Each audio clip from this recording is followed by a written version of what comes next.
Tupac Shakur was in perpetual motion. I admire the work ethic. Did 24 tracks in less than 2 weeks. You can mix it later and have niggas that love being in the studio all night, just add the drum beat and shit. Get that beat popping, throw them niggas on the track, do it, put it down. That's when it's fresh, that's when it's good. He was one of the most prolific artists that ever lived.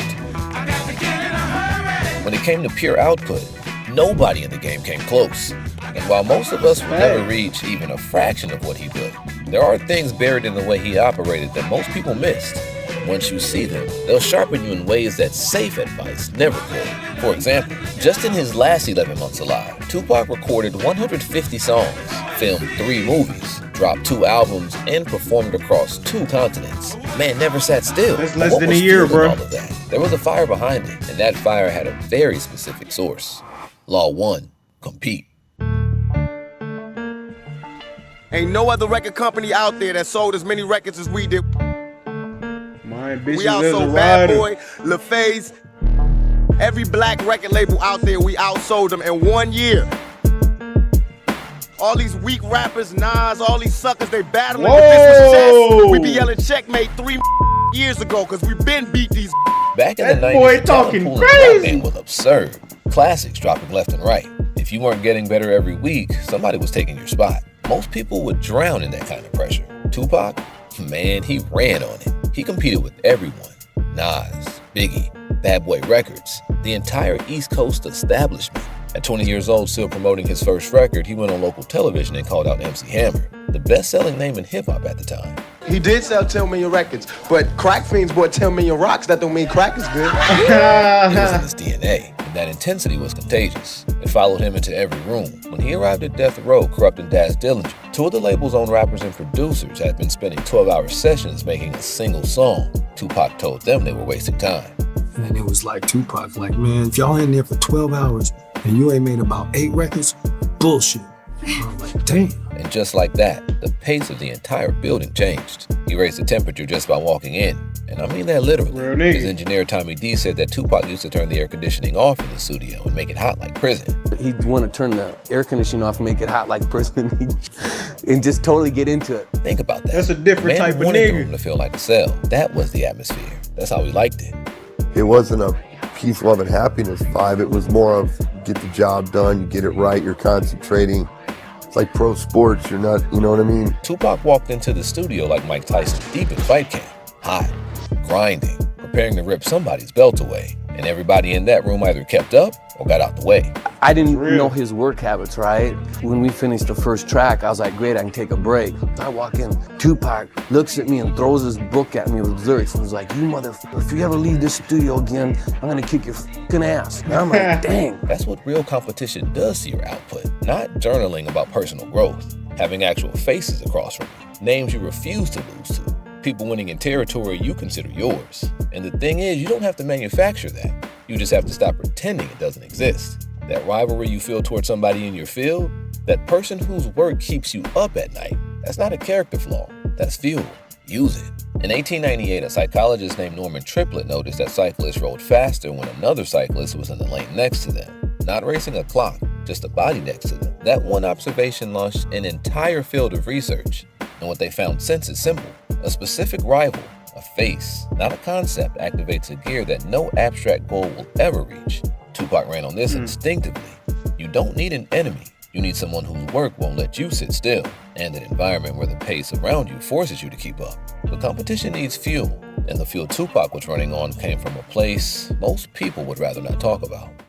Law 2. They don't want you with to this, know y'all. about it. I'm tired of these fucking ads, though, Did bro. you know you might get a big cash payout if you were in a car accident up to 1 year ago, even if you weren't driving? Come on, dog. Get out my face. Anytime it's a role for a young black man that deals with pain, that's my role. I'm made for that role. Tupac grew up channeling negativity. He was 15, no father. His mother was struggling with addiction. That's what the art school in Baltimore was. Poetry, dancing, acting. Every one of those art forms gave him the same thing, art school? a way through. But music?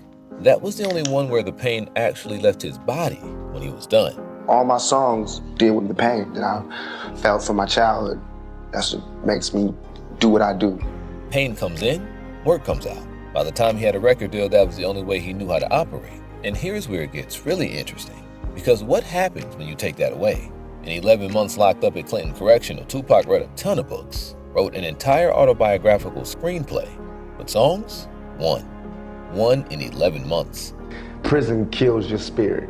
There is no creativity. As far as me, it just killed my spirit. I couldn't write. But the creativity didn't die. The exit got blocked. He could read, he could write about his past. That was survival. The only thing that actually channeled his pain. The music?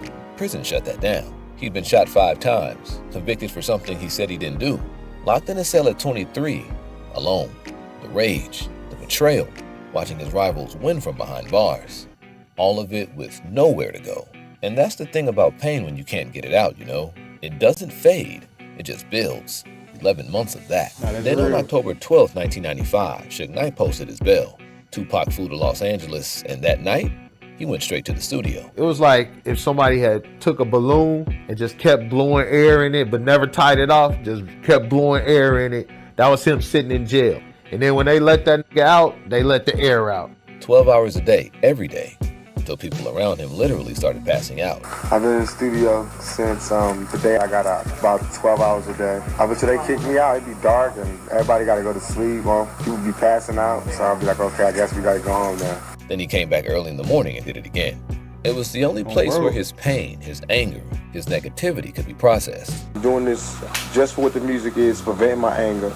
Plus, I was locked down for 11 months, so I got a lot of stress and pressure to, get up off my chest. That's why I stayed in the studio. And once it had somewhere to go, everything came out at once. In roughly 5 days, he laid down the core of All Eyes on Me. 27 tracks, a double album. I think he came out of jail on a Thursday or Friday, and by like Monday or Tuesday, All Eyes on Me was done. He described once what it took to finish the song. I wrote only one song in jail. Everything else I wrote while we sat up in here drinking Buchweiser. And after the Buchweiser was gone, we had a song usually. Snoop was there for all of it. And the way he describes it, you can tell he still can't wrap his head around what he saw. He worked like a racehorse. Like, the way I work now, I ain't half as what he is. Like, here Usain Bolt, and I'm like Carl Lewis. Every negative experience you go through produces energy, the anger, the grief, that feeling of being betrayed by someone you trusted. Your body doesn't go quiet when these things happen. It runs. Energy doesn't disappear, it changes form. And it only goes one of 2 places. In 1986, a psychologist named James Pennebaker tested this. He asked people to write about their worst experiences, 15 minutes a day, 4 days straight. The group that got it out visited the doctor at half the rate of those who held it in. Tupac didn't process the pain and then create. He created. And that was the processing. I figured this would be the best way to really vent it instead of paying some psychotherapist like $50 million. I just went to the studio. It's cheaper. The act of expressing it forces your brain to process it. Instead of the same thoughts cycling over and over, you move them out and they stop running you. But that kind of intensity can only last so long unless you know how to manage it. Law 3. Rotate the pressure. On a typical night at Can-Am, Tupac wasn't working in one studio. He was running between all of them. He would come wipe that shit down real quick, like just a cool dude. Come on, we share a blunt and run in there and wrap the shit. Or I'm done. I'm like, all right, I'll see you in a minute. He'd leave out the studio, walk right out the door, boom. Go around to Studio B, start working with Johnny J, go in there and do How Do You Want It. Dre sent me the data California Love, like, let me see what this sound like up front. California Love? Made between rooms. Then he'd come back in there with me and we'd do another song. 3 producers running simultaneously, tracks being built in parallel, and Tupac rotating between all of it. I just gotta say this, bro. This nigga going from studio room to studio room to studio room, making hits in that motherfucker. Smoke a blunt with one nigga, go record some shit, go to the next studio room, record some shit, and all of these bitches is hits, and they come in like back to back to back to back to back to back to back. That shit crazy, bro. Looks like chaos from the outside. From the inside, it was a system, and one he explicitly taught to the people around him. I thought that, if I rap on this, Dad's gotta lay his verse, we gotta have a finished song when we leave, and that's all we need for the day. Tupac was like, bullshit. He's like, you ain't gotta complete them, nigga. You just lay one verse on this one, lay a hook on this one, then you go to this other one. And I was like, oh shit, I never thought of it like that. Nobody had. That was the whole point. Like, man, spread this shit out, man. I was like, you right. When the resistance hits, you don't stop. You redirect. Same intensity, just a different part of the project. The energy stays alive because you keep it moving. I did my whole album like 3 songs a day because I was just laying it, rocking it, to getting off. He never let himself sit on one track long enough to stall. Every time he stepped away from something and came back, he saw it with fresh eyes. And every time he moved to the next track, he carried momentum from the last one. In 2017, researchers at Columbia Business School gave people 2 creative tasks. One group finished task A before starting task B. The other group switched back and forth between them both. The group that switched outperformed the group that didn't. Every time. The reason? Cognitive fixation. Stay on one thing too long and your brain locks into one approach. Like a saw stuck in the same cut. You shift the angle, it starts moving again. Switching breaks the lock. Tupac didn't need the research. He just called it, spread this shit out. He never left the building. He changed rooms. You don't step away from the project, you rotate within it. But there's still one thing that can still kill all of that momentum. And it's the most natural instinct any creative person has. Law 4, don't look back. At Death Row, there is a ritual every other artist followed. You finish a track, you play it back. You listen, you adjust. Nah, for sure. You listen again. Sometimes you listen all day. Snoop described how it worked under Dr. Dre. We're gonna be in the studio. He got one beat playing, and we're gonna write to this one beat all day till we make a hit record. When we do a song with Dre, if we finish with it, we listen to that motherfucker all day. Everybody come in and we play that motherfucker. Put it in the car, we listen to it. Take it to the house, we listen to it. And then we come back and do a song maybe a week later. That's what you gotta do though. That was the standard. That was how records got made.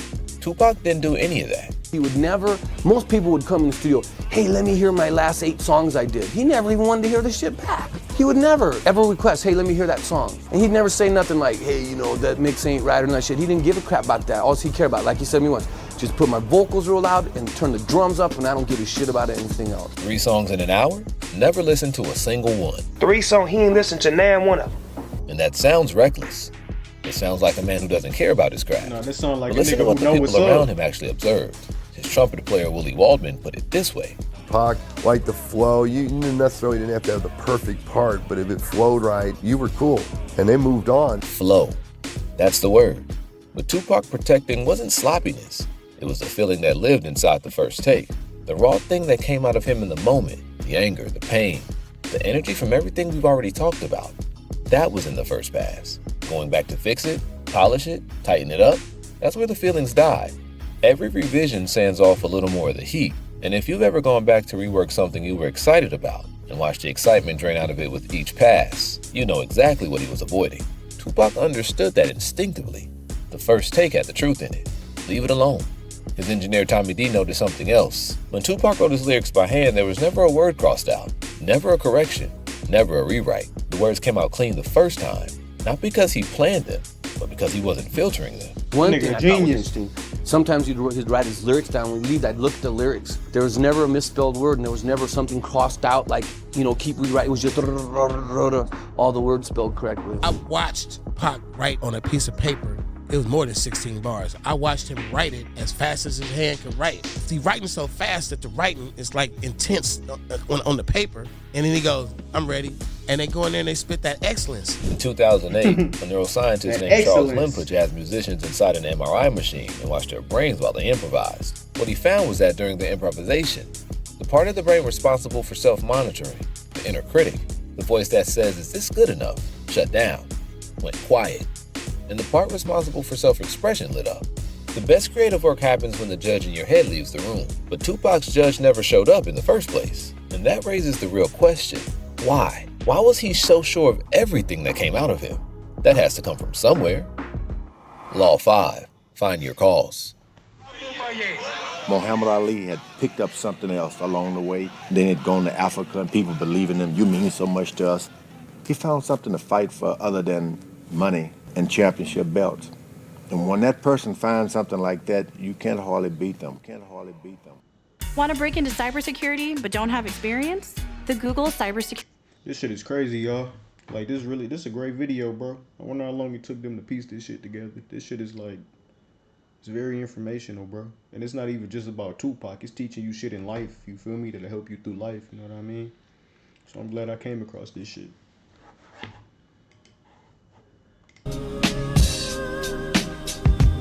5 years from now, and what do you see yourself doing? See myself having a job and put out some calendars for charity. There's a difference between a goal and a cause. I'm starting a little youth league in California so we can start playing some East Coast teams and some Southern teams. And the rappers are the head coaches. A league where you could get a big trophy for a nigga to stay drug free and stay in school, and that's the only way you could be on the team. And we have fun and eat pizza. And you know what I mean? That's what I mean by giving back. A goal is something you chase. A cause is something that chases you, and that one didn't come from nowhere. Tupac's mother was a Black Panther who fought 156 charges with no lawyer while pregnant with him. She won. She named him after a revolutionary, Tupac Amaru, Shining Serpent in Quechua. The fight itself was the very first thing he inherited. My mother was in a book. There's a book about my mother called Look for Me in the Whirlwind. I like to think that's my motto. Look for me in the whirlwind, and you can hear it in everything he did. At 15, he was petitioning to keep a community center open in Baltimore. At 17, he started an anti-violence campaign and an AIDS prevention program. At 20, barely had a career. He read a newspaper about a 12-year-old girl nobody was paying attention to, turned it into his first single, Brenda's Got a Baby. No male rapper would have ever touched that. He saw himself as responsible for every person in his community that no one was speaking for, and he said it plainly. I feel like I'm doing God's work. You know what I'm saying? Just because I don't have nothing to pass around for people to put money in the bucket don't mean I ain't doing God's work. That's the thing about having a cause. It turns you into someone who works differently. You just know. You stop doing the math. You stop weighing whether something is worth your time. The cause already decided. The work is owed and you pay it. He put it as plainly as anyone ever has. I got a job to do. I feel like God let me live for me to do something extremely extraordinary. You know what I'm saying? That's what I have to do. And I have to do it 24/7. A job. That's all it was to him. And once you hear it that way, everything else about his output starts to make sense. The speed, the volume, the relentlessness. It stops looking like hustle and starts looking like obligation, like something he owed. That's what make a lot more sense now. And once you find yours, the rest of it, it just falls into place. You stop managing yourself and start answering to something bigger. That's when the work becomes who you are. It's Pac.